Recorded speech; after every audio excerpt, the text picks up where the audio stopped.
или Армения. Наши гости са почетният консул на Република Армения, господин Екиазар Огнян, госпожа Ани Пилопиян, заместник ректора господин Петър Петков и нашите студенти, които сме благодарни, че са тук днес, защото трябва да се докоснат до културата на една близка, но и далечна държава. Ще дам думата на почетния консул за няколко.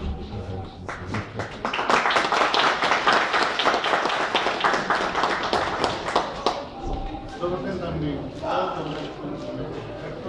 Радвам се да съм сред вас. Благодаря за организаторите за поканата да покажем нашата древна и съвременна далечна Армения. Тази изложба е осъществена по моя инициатива. Това беше една моя стара мечта да покажа Армения в България, но фотографите, които са направени фотографиите, са български граждани, са българи. Аз исках българите да покажат моята страна, тъй като все пак, когато ние арменците снимаме, все пак имаме някаква емоционална връзка с Армения. Това, което виждате, това са снимките на двама души млади фотографи, които 2012 година за една седмица посетихме Армения. Това време не е достатъчно да се види всичко в Армения.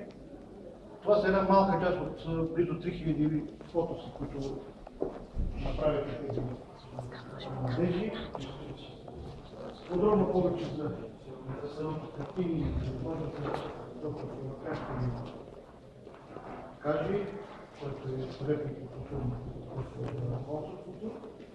Но основната мисъл сега на тази изложба е, искам да покажем нашата страна, макар че преди 100 години беше направен опит да бъде заличена от картата на света, но за пореден път Армения остана и продължава да съществува.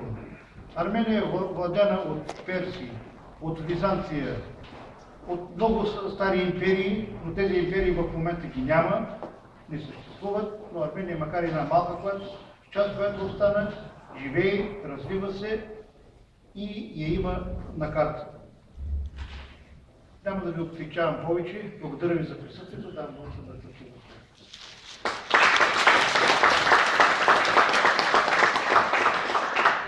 Добър вечер от мене. Особено ми е приятно, че толкова млади хора се заинтересуваха от една малка, далечна държава. Може би всеки един от вас познава арменци, има свои приятели или съседи арменци.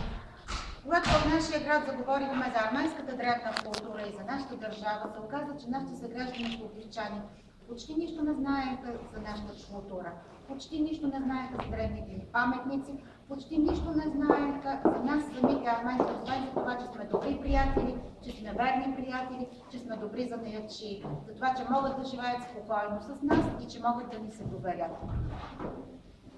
Във връзка с това, в 2012 година ние направихме тази изложба и излагаме картините, които днес виждате, ги излагаме вече за 11-ти пореден път. В 11 града в България ние се разходихме, за да разказваме на нашите съграждани, българите основно.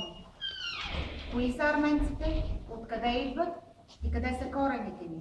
И защо една част от тези арменци са ваши съседи и съграждани.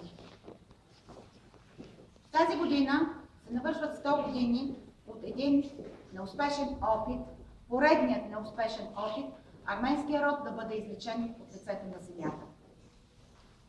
Това се случи с един много прецизно планиран и осъществен акт на геноцид. Така е казано още в 19-та година, когато са осъдени извършителите на това деяние. Подложени на този геноцид, милиони мъже, жени и деца биват изкоренени от своите родни места, бива им отнето имуществото, земята, добитъка. Те голи и боси с това, което е на гърба си, тръгват някъде в нищото по посока сирийската пустиня. Посоката е една, целта е една. Дерзор. Идеята на този пъклен план е била до Дерзор, ако евентуално останат арменци, да бъдат унищожени. Казвам ви това не като нещо прочетено от книгите. Казвам ви това което аз чух от моите деди, които са се спасили, защото са били мънички момченца. Чух това от дедите на мои близки, познати. Има десетки документи, стотици документи и стотици оцелели арменци. Ще кажете, защо пък толкова много арменците, може би се разбягате по света? Да. Ето тези малки момченца и момиченца, които са успели да се спасят от ятагана, са се пръснали навсякъде по света и то с помощта на европейски благотворителни организации.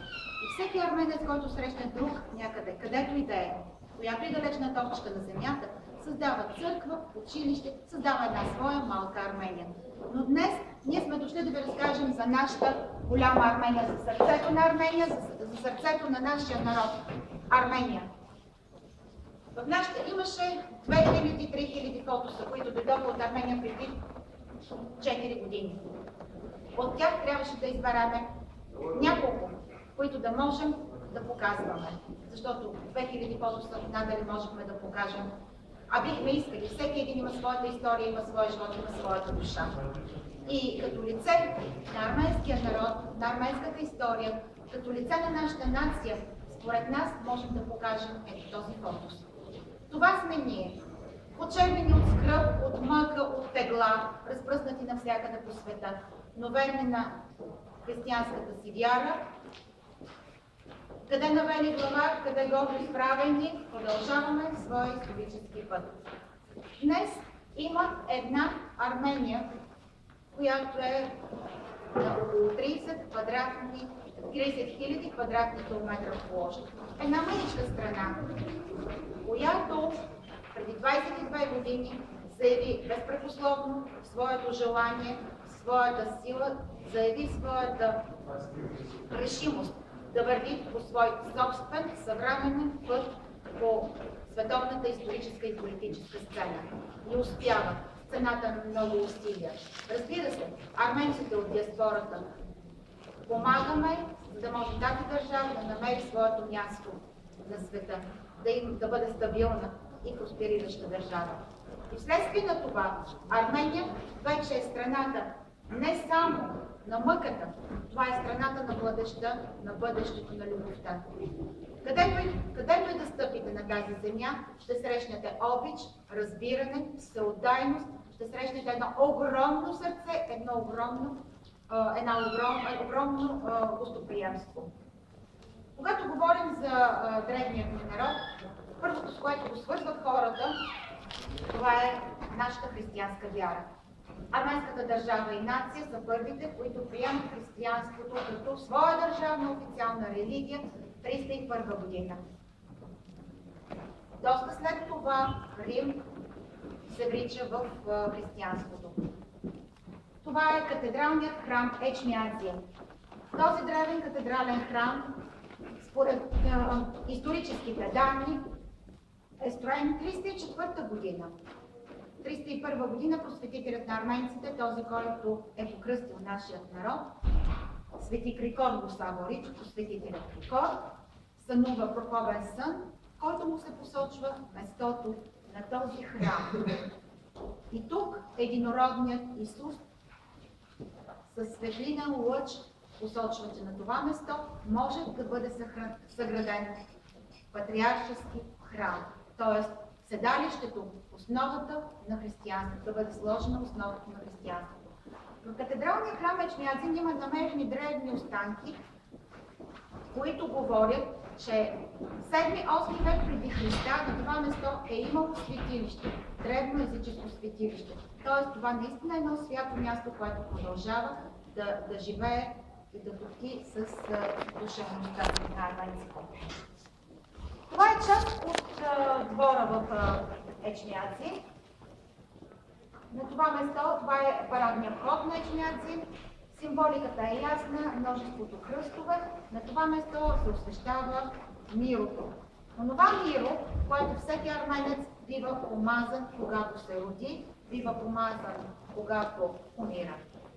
Това са малки съдове, които имат много красива филигранна изработка. Тук е вложено цялото ювелирно майсторство на нашите златари. Украсени са с множество скъпоценни камъни. Арменците се славим с своите занаяти, с златните ръце на своите занаячи, но когато става дума за изкуство и религия, арменските творци въплъщават в работата си голяма част от своята душа, голямата си любов. В тези съдове се съдържат твърде много вещи и прибори, с които се правят свещослуженията в нашите църкви. Следващия кадър, който ви показваме, е големият казан. Това е съдът, който се върви в Мирово. На 7 години веднъж в катедралния храм Ечмиадзин арменските епископи от цял свят се събират и заедно участват в приготвянето на мирото. Мирото, с което арменците се помазват, не е облагородяване. Това е едно и също миро, което излиза от тези съдове, разпределя се в различни форма и големина съдове и се пренася по всички точки на света, където има арменци и арменски храм, където се извършват арменски богослужения. Има доказателства, че в това миро всяка година се отлива определено количество от остатъка от предишните години. Вървейки назад във времето, в това миро има останки, следи от мирото, което е донесено от Тадей и Вартоломей. Защо нашата църква се нарича апостолска? Точно заради това. Защото просветителите Тадей и Вартоломей, едни от апостолите на Исус, идват по нашите земи да проповядват християнското учение. Следващата картина е храмът Гарни. Гарни е древен езически храм, посветен на богът Митра, богът на Слънцето. Една много интересна постройка, строена по каноните на елинските храмове. Гарни е построен в един много красив и живописен каньон. Интересно и впечатлително за този храм са високите стъпала. Толкова високи, че няма как да изкачиш стъпало след стъпало, без да се преклониш поне до кръста пред Бога Митра. Някога всяко нещо, което са правили майсторите, са имали дълбок замисъл. И част от този замисъл е било преклонението пред светилищата. Всеизвестни са оракулите от това светилище, които са правили пророкувания, много от които са били много точни и за отдалечни места са идвали хора, за да чуват тези пророкувания. Имало е огромна статуя на бога Митра на това место, която е изчезнала. Храмът, разбира се, е строен на една земетръсна зона.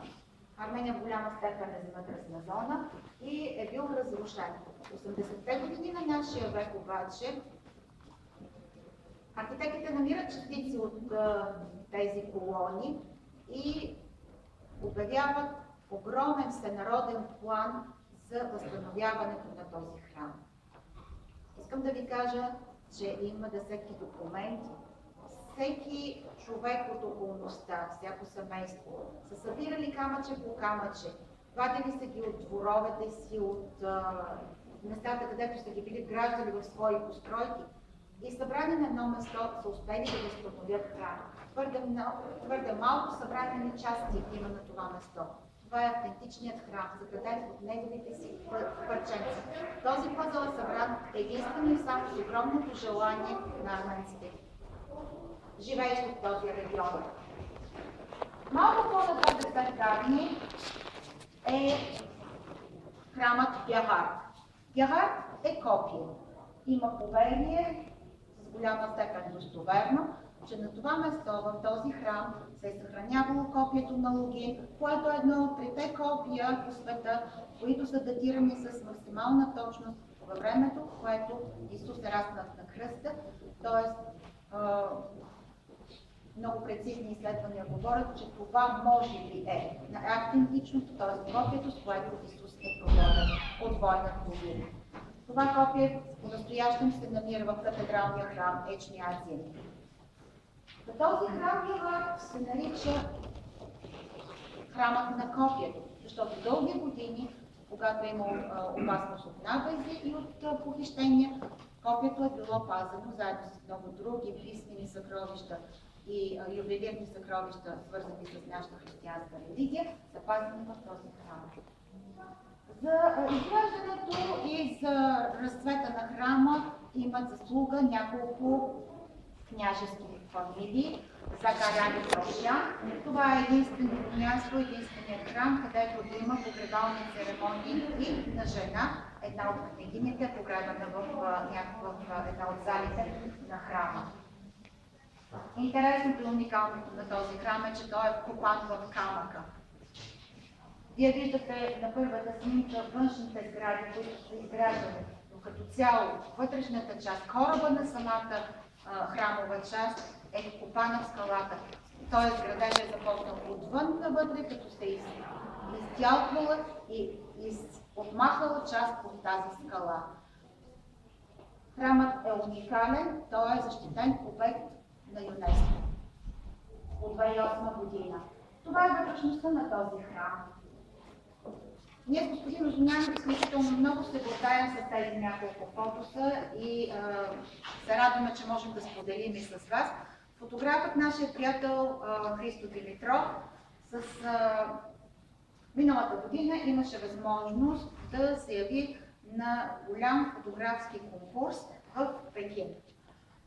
Когато той взе решението си да се яви на този конкурс със своите фотографии, безпрекословно занесе снимките от Бяхар. Яви се в раздела архитектура.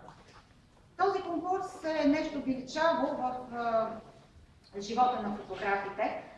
Той е под егидата на ЮНЕСКО. На това место бяха презентирани 4000 комплекта от работи от фотографи от цял свят, между които и много известни фотографи, които снимат за National Geographic и за много други известни издания.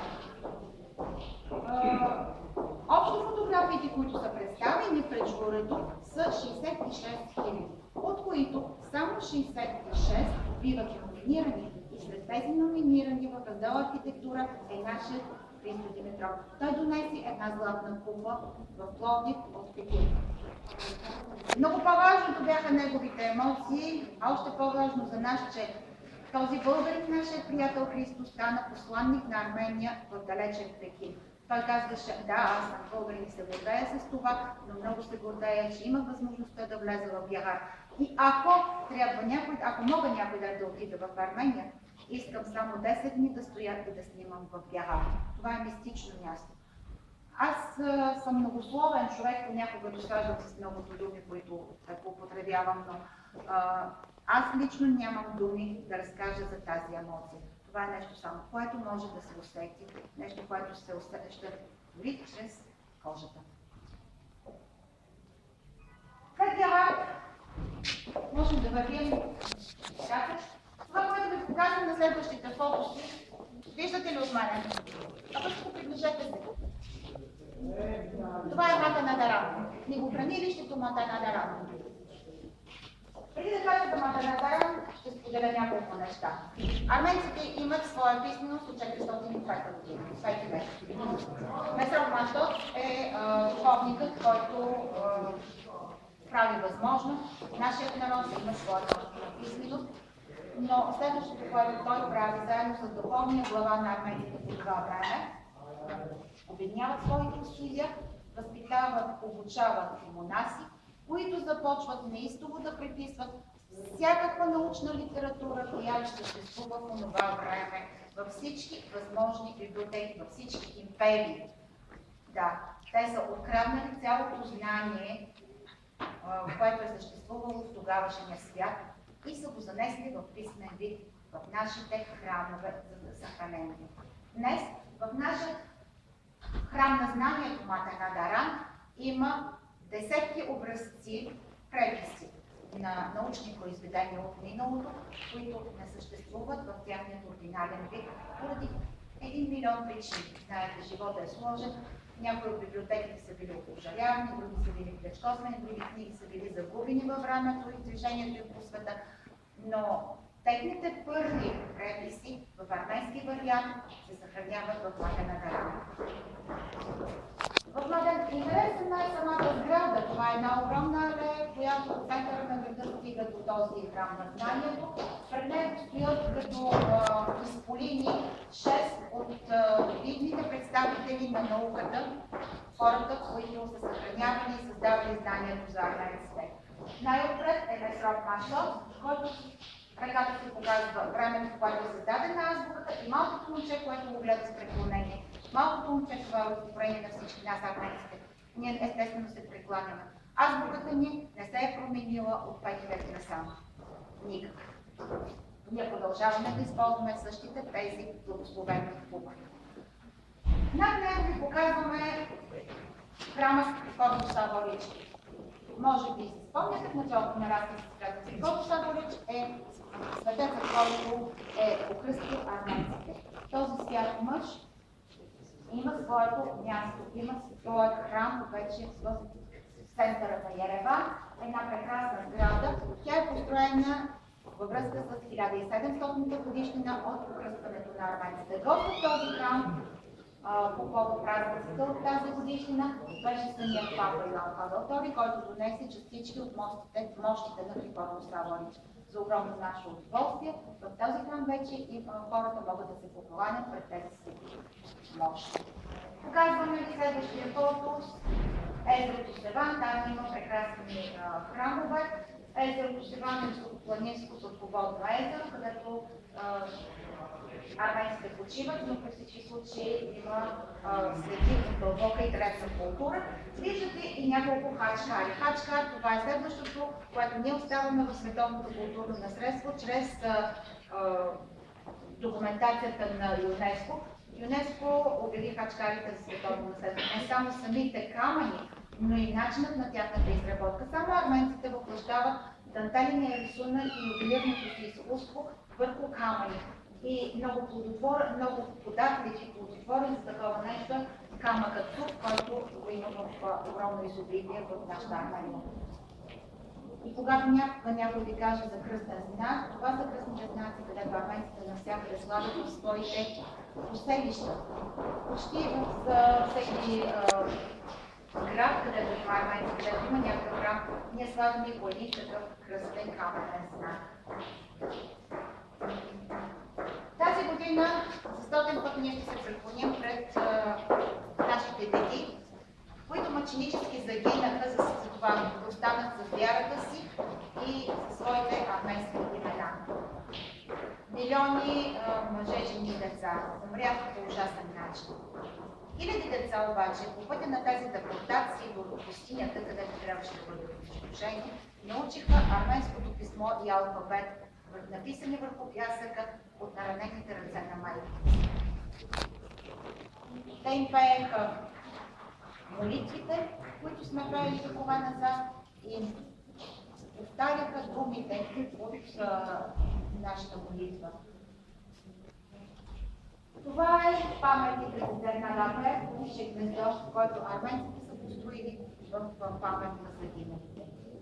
Мемориалният комплекс има един вечен огън с музей и институт на геноцида. На това место всяка година на 24 април, когато е денят, в който са унищожени, в който са арестувани и подготвени за унищожение 250 арменски интелектуалци в Истанбул, на този ден милиони арменци съвсем сами вървят по пътя към този вечен огън и го обсипват с цветя. На този ден, около този вечен огън, има тонове цветя. Не мисля, че в Армения има човек, който не идва да се поклони. Отделно от това, трябва да ви кажа, че милиони арменци от диаспората пътуваме на този ден към това место, за да се поклоним пред тази памет. Това, което ще се случи тази година, във връзка с 100 години от тези предишни събития, Арменската апостолическа църква на 23 април ще канонизира на куп всичките тези милиони и половина жертви, които са загубили живота си. Както и всичко друго, разбира се.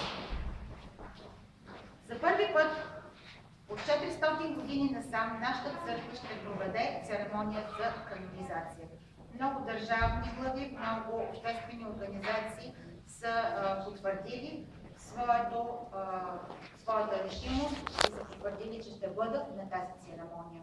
Както и много приятелски, сестрински, както се казва в духовната лексика, приятелски и сестрински църкви да участват в тази организация.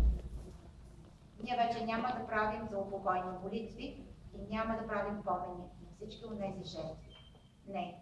Ние, арменците, вече имаме увереността, че имаме тяхната подкрепа и покровителство и така, че все по-смело и по-уверено ще вървиме по историческата сцена на света. И от тук насетне може да смислите за всичко най-красиво, най-емоционално, най-съвременно. Всичко това, с което живеем днешните хора. Това е съвременен Ереван. Съвременен Ереван, столицата на Армения. Ереван миналата година навърши 2795 години, чества своят рожден ден. Това е един прекрасен град. Един прекрасен град, сградите, повечето от които са изработени от розов туф, този камък, който ви казах, че е много мек и много податлив. Той обаче има странно свойство. В зависимост от облъчването и огряването му от слънчевите лъчи променя своя цвят. Така че нашата столица в различните часове на деня има различни оттенъци от охра до бледо-розово. Прекрасен град с страхотни сгради. Виждате самия център на Ереван в дневно време, нощно време и една от най-новите улици, съвременните сгради на Ереван. Центъра на Ереван, това е един кръгъл площад с административни сгради на повечето министерства, президентството и един от известните и стари хотели. Тези сгради са строени по комунистическо време, 70-те години, но те продължават да имат своят непреходен блясък. Това, което мен безкрайно много ме впечатлява на този площад, това са тези фонтани. Фонтаните всяка вечер работят. На тях с цветомузика, разбира се, много красив спектакъл става. Зад тях има водна стена, на която се проектират единствено и само фотоси на старините на Армения, тези и много други. Древни храмове, защитени обекти, неща, които носят нашата древна история. И на това место всяка вечер, дълги няколко часа, е пълно с млади хора, с тяхните деца, млади хора, които изживяват любовта си, хора, които възпитават децата си. Това место е пълно с живот. И има музика.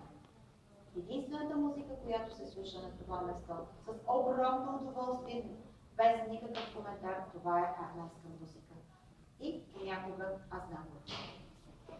И последното, за което ще ви кажа, това е каскадата. Най-дъното кръглата сграда е операта, сградата на операта. Едно много мащабно произведение на архитектурното изкуство, която върви към височините на града. Това са километри разстояние, които са терасирани. На всяка тераса има културна сграда, зала за концерти и за разни културни събития с различни по форма и конструкция тревни и цветни площи. Върху тях обаче, освен цветните пана, които са изобразени, те са десетки, има и много скулптури. Стотици скулптури. Ереван е градът с милионите скулптури. Не знам дали е възможно да бъдат изброени. Арменците имат някакъв особен афинитет към това да скулптират ежедневието си. Както вървите по града, може да срещнете скулптурата на възрастен човек, който подарява цветя. Да, такъв е имало. Той се е отишъл от живота, но те продължават да се го спомнят и неговата фигура стои там, за да носи същия този дух, който е давал. Или пък приятели, дейци на културата, които правили ежедневни разходи в определен парк. Те също се стоят там за винаги. Никой не ги забравя, няма как да бъдат забравени. И това, което искам да кажа е, че мисля, че най-първото, което трябва да се научим, да помним. Да помним и предаваме мъдростта на ежедневието и на миналото си, за да имаме бъдеще. Много ви благодаря. Ако имате някакви въпроси, най-голямо удоволствие.